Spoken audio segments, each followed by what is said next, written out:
boom boom boom boom boom boom boom boom boom，然后我的 Yeah, you saw how surprised he was telling us about Ukrainian drones. Ukraine was able to capture 2 of the Chinese mercenaries who served for the Russian army, and they were caught not on the Russian territory in Kursk or Belgorod, no, it happened in Donbass, Donetsk Oblast. Totally 2 of them were captured. We were shown just 1 on this video. There was the group of 6 people from what our guys understood, and 4 of them were unlucky. They simply didn't make it out because Ukraine used some of the drones at first. And 2 of the remaining guys were hiding not far away from the Ukrainian positions, so they showed that they surrender, and the Ukrainian guys, they captured those. Well, even before I showed you some of the videos with Chinese soldiers deployed to Ukrainian front lines, but usually they do not take part in real fighting. We might judge it on their uniform, which is very clean. Also, I watched the video of how they took some of the meal, so the meal was outstanding, not standard for the Russian soldiers, but apparently yesterday something went wrong and Chinese soldiers were deployed really on the front lines, and 2 of those successfully surrendered to Ukrainian side, and we have even the statement of President Zelensky, who definitely confirms that Ukraine captured 2 of the Chinese nationals fighting for Russia. And also President says that intelligence suggests that the number of the Chinese soldiers in Russian army is much higher than 2. I agree with that because I saw many of the video evidence. Or evidence is how to say it in English properly. So the story is pretty much the same to what happened to North Korean soldiers, but this time those are Chinese. And the White House already confirmed that they are aware of the reports that Kyiv captured some of the Chinese soldiers fighting for Russia, and they call it's disturbing. Here's one more quote: "China is the major enabler for Russia in the war in Ukraine." Enabler. As Speaker Bruce added that China provides nearly 80% of the dual-use items which Russia needs to sustain the war. And remember those already legendary China golf carts, which they supply actually massively to Russia. At least 2,000 units were sent there to the Russian army. And despite its size, it's actually a good supply vehicle. Well, sometimes Russia uses those even for attacks, which is crazy, but that's Russia. Plus, China continued to consume the Russian fossil fuels, also woods, and they pay a lot. Yeah, in a way Russia has to lower the price because they have less customers, but still the price is higher relative to what Russia spends actually to produce the Russian oil. It is still cheap to get it from the ground and to transport somewhere, well, not as cheap as in Saudi Arabia, but nevertheless, it's almost for free. Yeah, we're gonna speak about the Russian oil later in this video. For now, let's continue with other news. And by the way, hello my friends and welcome. My name is Dennis and this is the latest update from Ukraine.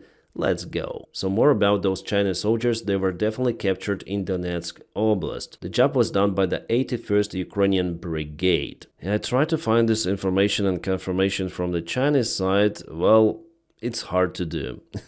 Yeah, we actually have the confirmation, guys, even from the Chinese media, that Ukraine captured their soldiers. I'm quite surprised. So Ukraine captured 2 mainland soldiers who fought for Russian army. Zelensky asked Beijing to explain. Oh, sorry, China Times belongs to Taiwan, so it explains everything.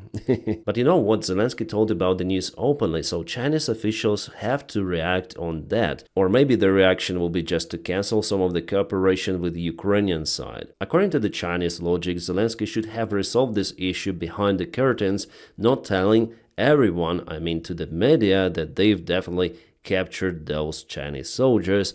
But we have what we have. Was it a good policy? Well, I guess after all, truth is always good. And like I've showed many of the times, Chinese soldiers definitely deployed there. Yeah, obviously China would tell that those are just mercenaries. It was their will to go to Ukraine and fight for Russia.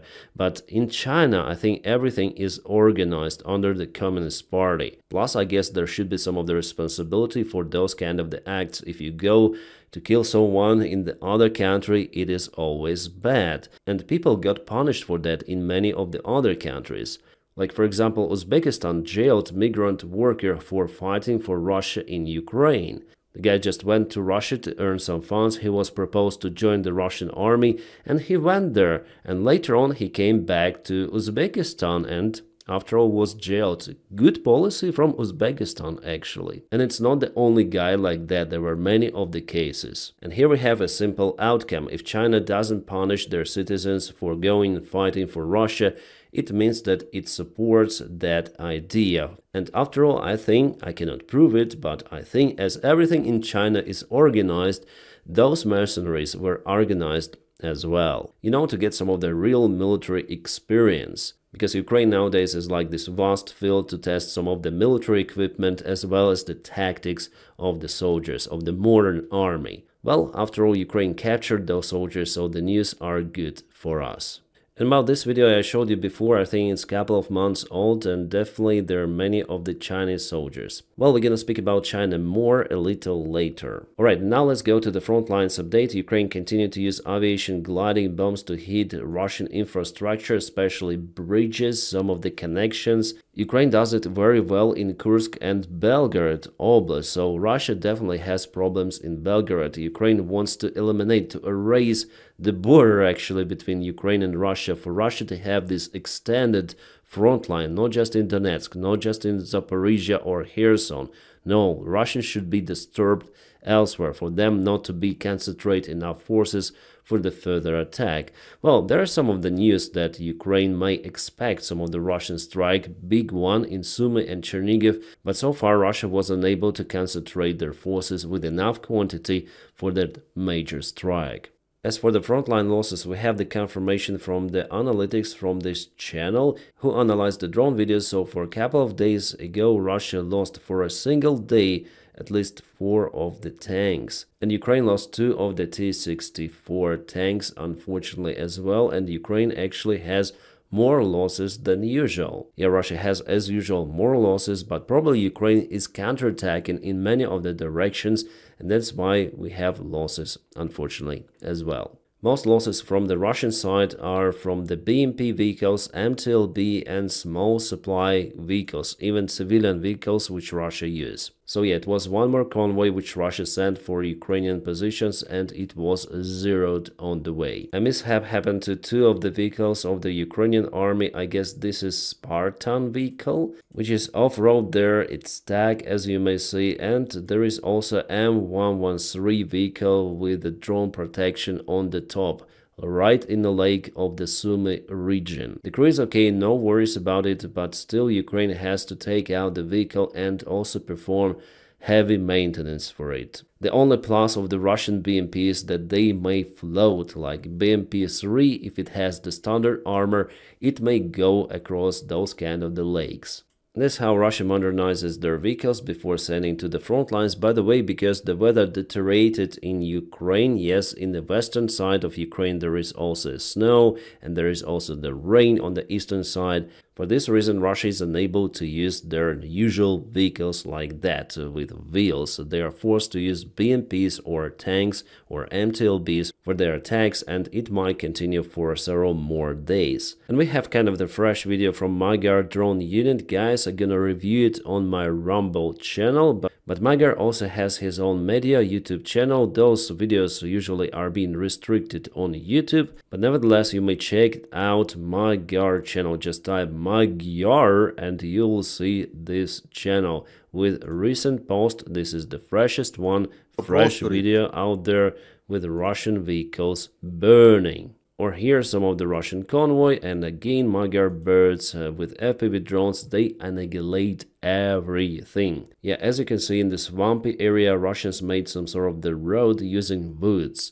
I guess it didn't help the vehicle block the way for the others. And as you may mention over here, Russia uses civilian cars. Well, this is a Lada vehicle, white-colored vehicle. Yeah, maybe for Ukrainian drone operators to spot it right away, they decided to leave it white like that. And yes, those legendary China Golf carts are still out there. Russia continued to use everything.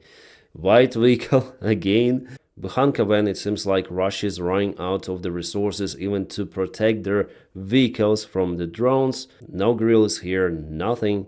What's that? All-terrain vehicle, plus heavy armored tanks. Yeah, Magyar unit is really effective out there on the front lines. It is definitely one of the most professional and famous units we have, brigade I mean. But yeah, now the weather is kind of bad, so Russia is not using those small vehicles for now, but they will use in the coming days, I guess. And yes, now Russia rarely has some of the success on the front lines. By the way, let's go to the military map update. And for today, guys, we don't have any sort of the new update from the military map. It means that the front lines, despite huge losses, especially from the Russian side, well, the front lines are more or less stable. So far, the Russian claim that they've entered Basivka has not been confirmed. Yeah, this is Sumy Oblast, this is the Kursk region, this is Belgorod, where Ukrainian army is kind of active, especially with aviation gliding bombs. And here, no any changes for the last 24 hours. I'm gonna update you guys as soon as I have something to share. But nevertheless, I showed you some of the screenshots of the battlefield from the drone cameras. Friends, by the way, if you want to support the job that I do here on YouTube, you're very welcome to my Patreon. The link for my Patreon page I'll put right in the video description below. Thank you so much for supporting my motivation. Look, this is the shell, RPG shell, which was mounted to the drone, and this is the Russian supply vehicle. Here is the drone which delivered that shell. Unfortunately for Ukraine, unfortunately for Russians, they are alive. But I think it's just a malfunction. Sometimes might happen. It's not the first time we see those kind of the pictures, but usually it works very well. Relatively a big vehicle for the supplies. I wonder if it is the occupied territory of Ukraine or the Russian territory. Akhmat, look how they film their TikToks in the liberated town of Sudzha, Kursk Oblast. Look at this guy on the back behind. Yeah, nice guy, but kind of tough wearing that vest for TikTok video, but they do not live for a long time. And this photo was shared yesterday, and yeah, this black stripe here really shows that something not good happened to the guy on the video, because it's the same person. If you have doubts, you may see that he has some plum on his forehead over here. You can see it clearly. And here he has the same plum on the forehead, a little on the left. Yep.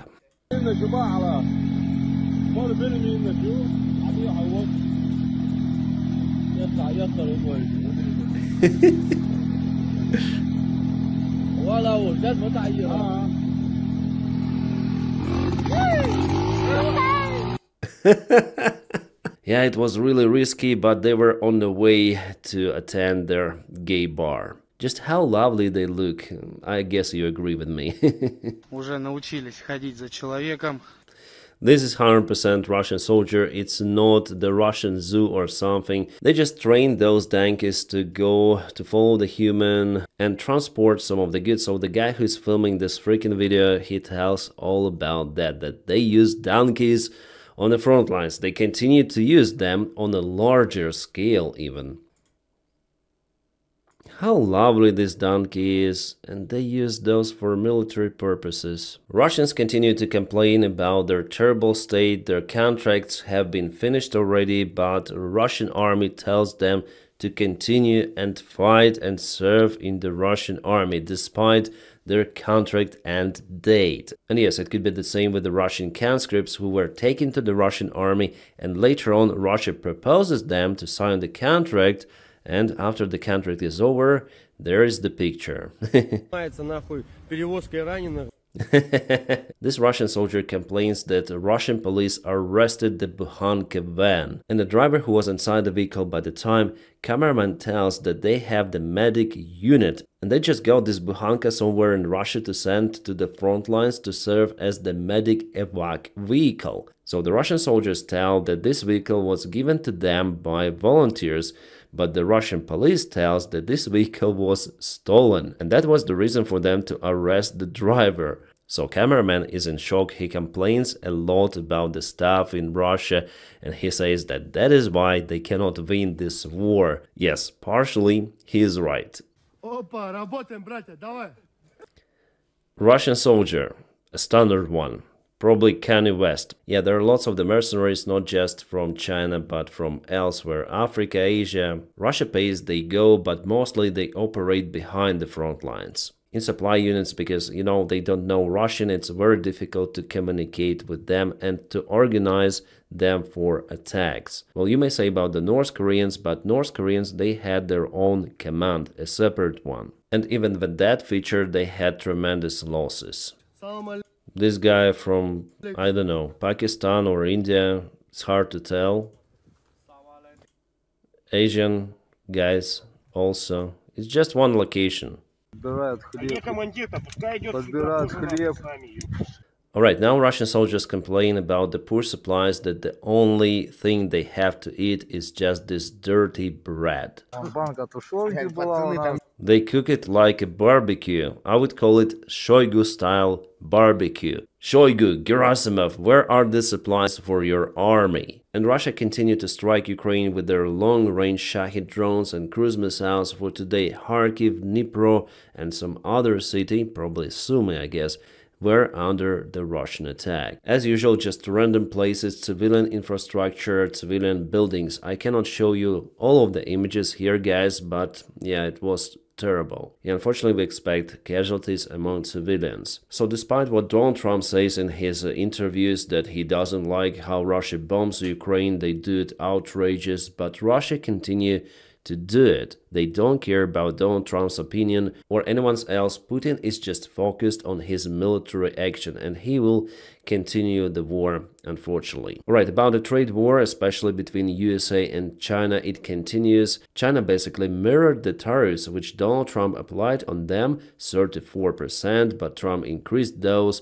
and China will probably increase as well, so totally 104. Yes, that number is already been confirmed. 100% of the extra prices will be applied for now on China goods, but what will happen in a couple of days, no one really knows. But what we know, that China wants to go till the end. So the Economist comes out with this article why China thinks it might win a trade war with Trump. The country's official vowed to fight to the end, and actually China has guts for that. Even though their export to the United States is very huge, but it is less compared to what it was a few years ago. So they still have markets for their goods in Asia, in Europe. I guess after all, United States would lose this fight, unfortunately for us, because United States, well, was it the part of the democratic world, or is it a part of the democratic world under Donald Trump? I have doubts for now. But after all, I would consider United States as a democratic country compared to China. Well, at least you may watch me on YouTube, which is the United States platform, and I'm criticizing Donald Trump. It is good. But in his soul, Donald Trump is a pure dictator, and he wants to cancel everything, to break down United States, to build a new autocracy. It will not happen, guys, despite all of his attempts. And we have news from Donald Trump Jr., who tweeted some crazy stuff, that the guy who tried to do some harm to Donald Trump before elections, well, he tried to buy the arms from Ukraine for his mission, which is absolute delusional information based on absolute nothing. Trump Jr. just tweets anti-Ukrainian posts as usual, and I think his father is the same. Oh, that was hard from JD Vance. He called Chinese peasants.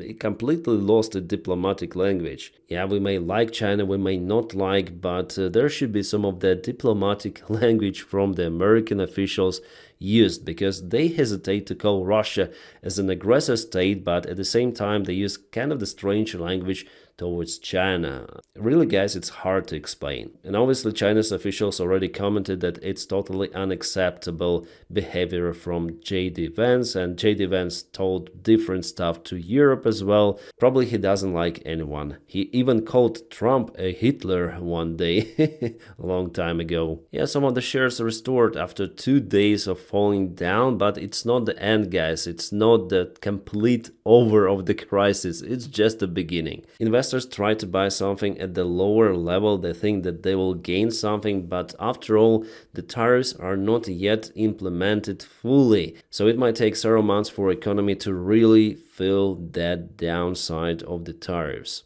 I decided to check everything myself, so I wouldn't say that everything is green out there. no, for now it is not. Probably the screenshot which I showed you before called this part of the graph. But if we count the single day, there is loss. Loss continues. And yeah, Donald Trump tries to blackmail everyone around, including European Union, so Europe must pay $350 billion for United States energy to get tariff relief. Yeah, maybe that was the idea of all of those tariffs, but China will not play this game for sure. Europe, I guess too. And by the way, some of the media shared that Elon Musk was against those tariffs. He even recorded the video of how he tells that there should be a free trade between Europe and the United States of America. However, Donald Trump thinks differently, so obviously the business of Elon Musk will go down. By the way, we have the video of Elon Musk playing the Path of Exile game on the stream, and here's one more streamer reviewing this content. So yeah, it's me, it's the streamer, and it's Elon Musk. You probably know this beef around Elon Musk gaming account, so he landed it someone to play for him to get to the top ranking for Elon Musk to share this information saying that he is the best player. Yeah, obviously it wasn't covered because Elon Musk doesn't play this game very well, and here he lost it to the local boss. Let's watch it. Okay, do you think he's gonna roll the bull? Oh, he's standing still! His reaction is priceless. And right after losing it, he exited the game and finished the stream. It's crazy. What's in the head of this guy? It's hard to tell, but he is out of this planet for sure. The fact that he hired someone to play for his account, and also the fact that he cannot face his losses normally, tells a lot about Elon. And by the way, Donald Trump has the similar attitude, similar behavior. He didn't accept even his loss back in 2020. Alright, about the oil prices, definitely they're going down, but still this value is acceptable for the Russian budget. I understand that some of the pro-Ukrainian influencers are telling that it's the catastrophic price for the Russian economy, but no, for now, no. It should be below 40 for a very extended period of time, for several of the months or even years. By the way, this is the Brent price. The Russian Urals is close to 50 bucks. And continue to go down. I would say that there is the chance for the oil prices to stabilize at the lower range, somewhere near $40 per barrel, because Saudis, they want to increase the oil production. But after all, there are so many other factors, like for example the tensions in the Middle East. There is the possibility of the military operation against Iran, and that would boost the oil prices, skyrocketing them to 80 around. So actually for Russia, the war in Iran is profitable. The thing with the Russian fossil fuel economy is that it oriented just on oil prices. They usually do not go down dramatically, but maybe it could be the case with a global recession, let's say. And if that continues for a very extended period of time, Russia will finally run out of money to maintain their military. And I guess it's the only scenario for at least ceasefire. So for Putin not having the ability to continue what he does in Ukraine. But now with the current oil price, no, it's not happening. Russia will still receive enough funds for their budget. Remember how Trump said that they will drill more oil, but it's not happening still. Plus, USA is not the only player out there. It all depends mainly on Middle East. Yeah, USA, Russia, some African countries, Venezuela. So market is really big. And before America actually had more levers to influence the price, now it is more or less absent. Alright guys, and now please don't forget to press your huge like to this video. By doing so you help me a lot. Also subscribe for the channel, and I wish you all a peaceful sky wherever you are, and have a great time.